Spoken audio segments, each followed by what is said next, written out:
Hey friends. In 2003, I worked in the Chicago office of a Fortune 500 company. My job involved collaborating with architects and engineers to help create embedded computing solutions.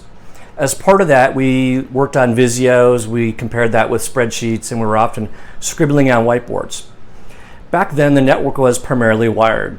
Only the corporate headquarters and the executive briefing center had wireless access. I felt that my team could collaborate easier and faster if we had wireless. So I submitted an official request, and the answer came back simply, no. So I went to Best Buy, I bought a Wi-Fi router, and I slid that under my desk. Fast forward about 3.5 months. The IT department showed up, aka the Department of No. Sound familiar? And they were grumbling and they asked, hey, are you handing out Wi-Fi access? And my answer was, maybe. So we had what I would call a spirited discussion around what I saw as an overly restrictive and bad policy. We agreed to disagree, and I said that when they left, I would unplug the Wi-Fi router. So let's fast forward to today. What's changed in the intervening years? Let's stipulate for the discussion that monitoring and control mechanisms have improved. But what about governance? Let's put this into context and look at a governance guidance publication. NIST Special Publication 800-100, Information Security Handbook, a guide for managers. Well, let's see what they have to say on this topic. Here's a direct quote. Users are responsible for identifying mission/operational requirements and for complying with the security requirements and security controls described in the System Security Plan.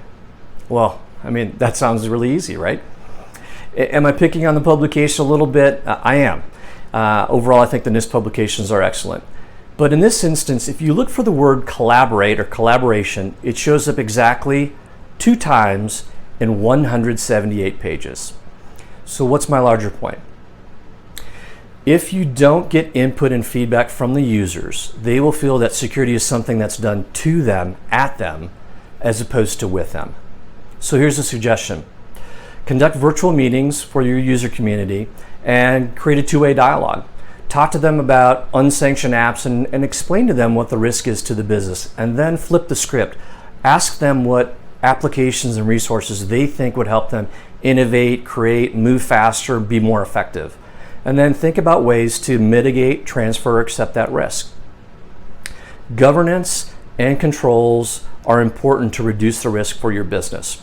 But if you create too much friction for your users, even with good intentions, they will find ways to go around your controls as much as they possibly can.